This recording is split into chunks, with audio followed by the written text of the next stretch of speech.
आगे देखो, आगे बैठ। तू भी खड़ी हो जा, इधर आ। बैठ जा तो। कल वाला काम करिए सारा। गलती दिखे कोई? देखो अगर गलती होती भी है तो कोई डरने की जरूरत नहीं है, क्योंकि गलती भी होगी, गलत समझा भी जाएगा, और ये दुनिया है स्टूडेंट्स, यहाँ पर तारीफें भी होगी और कोसा भी जाएगा। तो कोई बात नहीं है। देखो आज मैं समझा रहा हूँ एक आकृति के बारे में। जैसे मैंने ये एक लाइन खींच दी, दिख रही है ये लाइन, दिख रही है? इसी प्रकार से मान लो मैं एक लाइन और खींच देता हूँ, ये लो, ये ले। अब ये कौन सी आकृति है, कौन बता सकता है? क्या नाम दे सकते हैं इसको? त्रिभुज का नहीं है अभी तक, ये है कोण। कौन सा है? कोण है। केवल और केवल जब दो आकृति हो तो बनेगा कोण। क्या बनेगा? कोण। लेकिन अगर मैं तीन आकृति, ये तीनों रेखाओं से बंद कर देता हूं इसको, अब ये बनेगा त्रिभुज। तो एक नाम सुना होगा तुम लोगों ने, बहुभुज। क्या नाम सुना है? बहुभुज। बहुभुज कक्षा 8 में पढ़ा होगा। बहुभुज, बहुभुज तब बनता है जब कम से कम तीन भुजा हो, ज्यादा से ज्यादा कितनी भी हो सकती है। आएगा समझ में? अगर दो भुजा है तो हम बहुभुज नहीं बना सकते, केवल और केवल एक कोण बनेगा। वो कैसे भी बन सकता है, ऐसे बन सकता है, ऐसे बन सकता है, ऐसे बन सकता है। अब ये अलग अलग प्रकार का कोण बन सकता है। एक्यूट एंगल बन सकता है, ऑब्ट्यूज एंगल बन सकता है, और ट्राइंगल, ये सॉरी समकोण बन सकता है, राइट एंगल। है क्या समझ में? अब देखो बहुभुज, पॉलीगन्स, कम से कम बहुभुज बनाने के लिए तीन भुजाएं होनी चाहिए, ज्यादा से ज्यादा कितनी भी भुजा हो सकती है। है क्या समझ में? तो तीन भुजाओं से घिरी हुई बंद आकृति क्या हो जाएगी? त्रिभुज। चार भुजाओं से घिरी हुई चतुर्भुज, 5 से पंचभुज, 6 से षटभुज, 8 से अष्टभुज, 9 से नवभुज, 10 से 10 भुज। और इसी प्रकार से अगर भुजाओं की संख्या मैं n कर दूं, कितनी? n, तो क्या हो जाएगा? n भुज। क्या हो जाएगा? n भुज। लेकिन हम यहाँ बात करेंगे त्रिभुज की। किसकी? त्रिभुज की। यानी दुनिया के अंदर, जैसे देखो घना जाने के बाद में 4 बांसुरा उठाया, 3 कितना उठाया? 3 बांसुरा, और यहाँ क्या आकृति बना लिया, और बाकी 4 उठा लिया, 5 6 7 8 9 10, इस प्रकार से बना करके सबकी आकृति बनाना, जोड़ जोड़ करके। फिर सबको एक एक लात मार के मार के तोड़ कर देखना, सबसे कठोर जो आकृति होगी वो ये होगी। यानी ज्योमेट्री के अंदर अगर बात की जाए सबसे कठोर आकृति की, तो क्या देख रहा बात, यानी सबसे कठोर आकृति की अगर बात की जाए तो वो कौन सी होती है? त्रिभुज होती है। कौन सी होती है? त्रिभुज। त्रिभुज सबसे कठोर आकृति बनती है, मजबूत बनती है, सबसे स्ट्रॉन्गेस्ट आकृति। आगे समझ में? अब देखो आया समझ में? यानी तीन भुजाओं से घिरी हुई बंद आकृति क्या कहलाती है? त्रिभुज। अब देखो जैसा कि नाम से स्पष्ट है, त्रि मींस तीन, भुज यानी भुजा, यानी हिंदी तो कहती है कि तीन भुजाओं वाली आकृति। इसी प्रकार इंग्लिश में भी देखो, ट्राई मींस तीन, और एंगल्स, यानी ये इंग्लिश मीडियम वाला ये जो शब्द है वो क्या कह रहा है? वो कह रहा है कि तीन एंगल, और ये कह रहा है तीन भुजा। लेकिन बात तो है कि चाहे तीन भुजा की कहे, चाहे तीन कोण की कहे, बनेगा क्या? त्रिभुज बनेगा, जब भी तीन भुजा और तीन कोणों के एक साथ करेंगे तो। अब देखो त्रिभुज अब कई प्रकार के हो जाएंगे, 3 और 3 6 एलिमेंट्स हो गए टोटल। इसमें कितने हो गए? 6। यानी 3 भुजा और 3 कोण। अब देखो इन भुजाओं को कभी तो मैं बराबर करूंगा, कभी छोटा करूंगा, कभी बड़ा करूंगा। इस प्रकार से भुजाओं के आधार पर त्रिभुज 3 प्रकार के हो जाएंगे। कौन कौन से? देखो जैसे मान लो एक मैंने ये त्रिभुज बनाया इस प्रकार से, ले ये, जिसमें तीनों भुजाएं लंबाई में क्या है? असमान है। क्या है? असमान। इसको बोलते हैं विषम बाहु त्रिभुज, स्केलियन ट्रायंगल। क्या बोलते हैं? Scalene triangle. जिसमें देखो अगर ये एक लंबाई की है तो इसमें ये बी होगी, ये सी होगी। आया समझे? अगर तीनों भुजाएं लंबाई में असमान तो कौन सा त्रिभुज?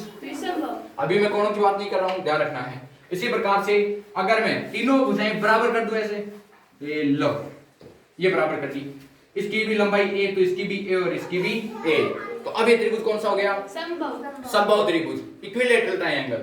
आइए समझे? इसी प्रकार से मैं मान लो केवल दो भुजाएं बराबर करता हूं, जैसे ये भुजा बराबर है और ये नीचे वाली थोड़ी सी बड़ी है। आया समझ में? जैसे ये कर दिया मैंने ए, ये कर दिया मैंने ए, लेकिन ये क्या है? बी है। ये क्या है? बी है। तो देखो जब दो भुजाएं बराबर हो तो सम में द्विबाहु, नाम से भी स्पष्ट है। देखो सम का अर्थ समान, द्वि का मतलब दो, बाहु का मतलब भुजा, यानी दो भुजा जिसमें बराबर हो क्या कहलाएगा? समद्विबाहु त्रिभुज। है क्या दिक्कत? नहीं। रह जाएगा यार? अब बात करें न्यून कोण त्रिभुज, acute angle triangle, acute angle triangle. तो देखो ऐसा त्रिभुज जिसमें तीनों कोण न्यून कोण हो, क्या तीनों कोण न्यून कोण, न्यून कोण जानते हो ना? हाँ। कौन होता है न्यून कोण? 90 डिग्री। हाँ 90 से कम, 90 का जानते हो बनाना आराम से, कोई समस्या नहीं है। ये हो जाएगा देखो न्यून कोण, ये भी न्यून कोण, ये भी न्यून कोण। तो ऐसा त्रिभुज जिसमें तीनों कोण क्या हो, न्यून कोण हो, क्या कहलाता है? न्यून कोण त्रिभुज, एक्यूट एंगल ट्राइंगल। नेक्स्ट बात करें समकोण की। देखो ये इसमें तीनों कोण नहीं लिखना है, इसमें ध्यान रखना है, इसमें केवल एक कोण की बात करेंगे। किसकी?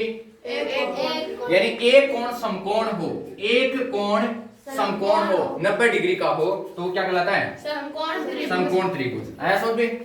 यानी कि ऐसा त्रिभुज जिसमें एक कोण राइट एंगल हो 90 डिग्री का हो क्या कहलाता है? राइट एंगल ट्राइंगल, इसको बोलते हैं राइट एंगल ट्राइंगल। अब बात करें अधिक कोण त्रिभुज की। किसकी? अधिक कोण त्रिभुज। वेरी गुड, अधिक कोण त्रिभुज की। देखो ऐसा त्रिभुज जिसमें एक कोण अधिक कोण हो, अधिक कोण जानते हैं ना? Obtuse angle. जैसे मान लो मैंने ये बनाया, इससे मैं इसको 90, ये देखो ये 90 का होता है, इधर थोड़ा सा 90 से ज्यादा कर दिया तो ये क्या हो गया? अधिक कोण त्रिभुज हो गया ना। एक कोण ज्यादा हो गया 90 से तो बाकी 90 से क्या हो, ये 90 से क्या हो जाएंगे? अपने आप कम हो जाएंगे। एक बात और याद रखना, त्रिभुज के तीनों कोणों का योग कितना होता है? 180। वेरी गुड, कितना होता है? 180। ये बात तुम्हें पहले से पता है। त्रिभुज के तीनों कोणों के या तीनों आंतरिक कोणों का योग कितना होता है? 180। अब देखो दो प्रकार के कोण बनते हैं, वर्गीकरण आ गया ना समझ में? दिक्कत नहीं होगी। तीनों भुजाएं बराबर समबाहु त्रिभुज, दो भुजाएं बराबर समद्विबाहु, तीनों ही अलग अलग विषमबाहु। एक कोण, तीनों कोण न्यून कोण त्रिभुज, एक कोण समकोण या 90 डिग्री का तो समकोण, एक कोण 90 से ज्यादा तो अधिक कोण। रह जाएगी, किसी वजह नहीं है। अब देखो बात करते हैं कि एक त्रिभुज है, ये मान लो ये मैंने त्रिभुज लिया इस प्रकार से, ये बिंदु नाम निकाल दिया इसका ए, इसका बी और इसका सी। मैं बिंदु ए से एक लाइन डालता हूं बीसी पर। कहां पर? बीसी पर। वो बिल्कुल सीधी सी ऐसे ये लाइन खींची मैंने, और ये लाइन इस प्रकार से खींची है कि यहां पर ये जहां काट रही है इसका नाम देता हूं मैं डी। आ गया समझ में? तो ये मैंने लाइन इस प्रकार खींची कि बी डी ये जो रेखा है ये लंबाई और डी सी या सी डी ये लंबाई अपने पास क्या है? बराबर है। इसलिए इसको बोलते हैं मीडियन ऑफ ट्राइंगल, त्रिभुज की माध्यिका। क्या बोलते हैं? त्रिभुज की माध्यिका। माध्यिका इसको बोलेंगे माध्यिका। आया समझ में? तो माध्यिका का क्या काम होता है? जब भी माध्यिका निकलती है तो वो सामने वाली भुजा को दो बराबर भागों में तोड़ देती है। क्या करती है? दो बराबर, अचानक से दो भागों में तोड़ेगी। इसी प्रकार से अब की बार एक और रेखा खींचता हूं मैं। देखो अब की बार थोड़ा सा अलग करते हैं। ये लो, ये अब की बार मैंने एक लाइन खींची, लेकिन अब की बार कोई जरूरी नहीं कि अगले सामने वाली भुजा को दो बराबर भागों में तोड़ेगी, लेकिन आगे वाली लाइन को मैंने इस प्रकार खींची है कि ये यहां पर जब भी इस रेखा पर गिरेगी सामने वाली पर तो 90 डिग्री का कोण बनाएगी। कितने का? 90 डिग्री का। तो जो 90 डिग्री का कोण बना रहा है उसको बोलते हैं हम शीर्ष लंब। क्या बोलते हैं? शीर्ष लंब। जाएगा ना यार, शीर्ष लंब बोलते हैं। अब बात करें देखो त्रिभुज के क्षेत्रफल और परिमाप की। तो परिमाप की तो सीधी सी परिभाषा है, कोई भी आकृति दी हुई हो उसकी जितने भी भुजाएं होती है सबकी क्या करना है? लंबाई का योग। यानी किसी भी आकृति के चारों ओर एक चक्कर पूरा करने में तय की गई दूरी उस आकृति का क्या कहलाती है? परिमाप कहलाती है। मान लो मैं ये लूं ए, ये बी और ये सी ले लिया। आया समझ में? निकालते हैं परिमाप। क्या निकालते हैं? परिमाप। तो त्रिभुज का परिमाप क्या हो जाएगा? देखो A B plus B C और plus A B. A B यहां से यहां चले, ए बी पर गए, फिर बी से सी पर, तो ये बी सी, फिर सी से कहां गए? ए पर, तो ये क्या हो जाएगा? ए सी। आएगा समझ में? अगर तीनों भुजाएं बराबर है, ए है मान लो, तो कितने हो जाएगी? 3 हो जाएगी। इसी प्रकार से बात करें क्षेत्रफल की। किसकी?